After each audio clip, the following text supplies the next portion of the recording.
There will come a time when someone speaks your name, but not with love, with poison.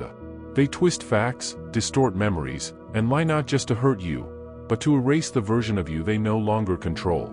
At first, your instincts might scream, defend yourself, speak up. But a Stoic doesn't feed the fire with their breath. Instead, they observe. They hold their ground.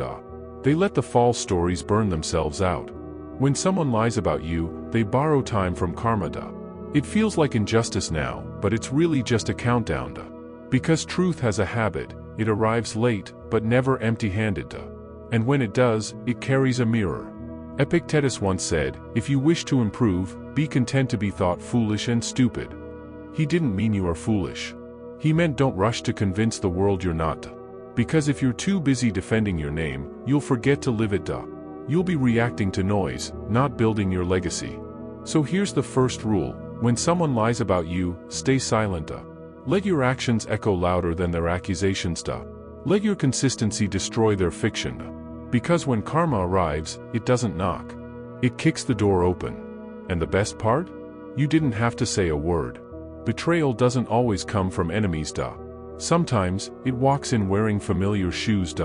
It knows your secrets, your dreams, your fears, because you handed them over in trust. And then, it turns. There's no pain quite like betrayal from someone you once protected. The wound is invisible, but it cuts deeper than anything visible ever could. Your first instinct? Confront them. Demand answers. Make them feel what you feel. But Stoicism whispers a different truth: silence is the most powerful response to betrayal. Not because you're too weak to speak, but because you're strong enough not to beg. Marcus Aurelius wrote, "The best revenge is to be unlike him who performed the injury." So you don't scream. You don't send messages they'll ignore. You don't chase. You rise. Because betrayal reveals them, not you. It shows their character, not your mistake. And when you walk away without noise, without rage, they notice the silence. They just pretend they don't.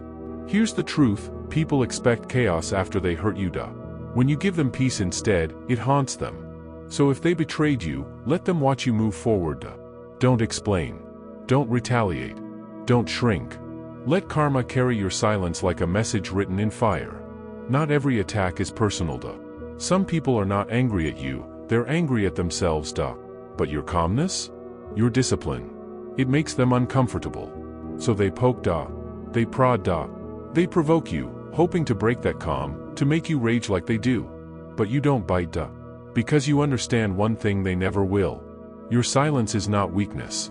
It's power under control. They want to show. They want your anger to validate their bitterness. But as Seneca said, the greatest remedy for anger is delay. So you pause. You breathe. You observe. Let them throw words like stones. You remain unmoved, because you know that reacting means giving them control. This isn't about being passive. This is about choosing strategy over impulse. You're not ignoring them because you're afraid. You're ignoring them because their noise is beneath your focus. And while they drown in their own chaos, you stay above it, untouched, unreadable, untouchable.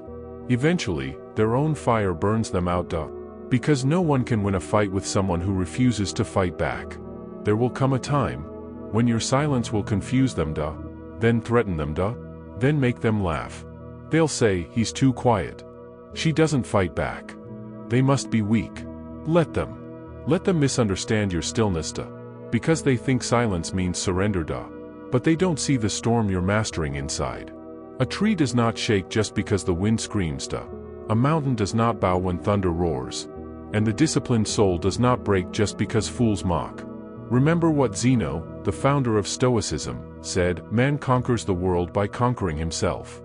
So while they perform for attention, you build in silence. You train in silence. You rise in silence. And one day, without warning, the world will witness what silence was shaping. Not with drama. Not with revenge. But with undeniable results. Because the loudest voice is the one that speaks through achievement. They won't be laughing then.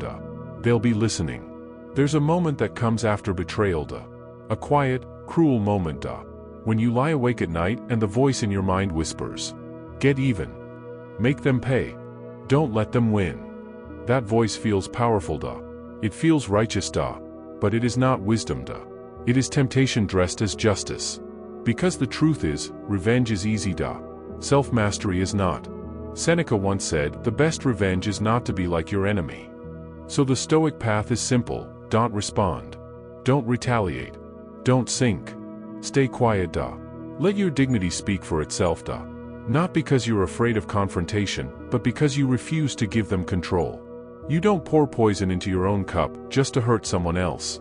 You let karma whisper back, I've already seen everything. You walk away not in defeat, but in evolution. Because in silence, you finally understand, they were never your battle, they were your lesson.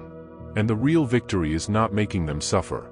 It's becoming someone they can no longer reach.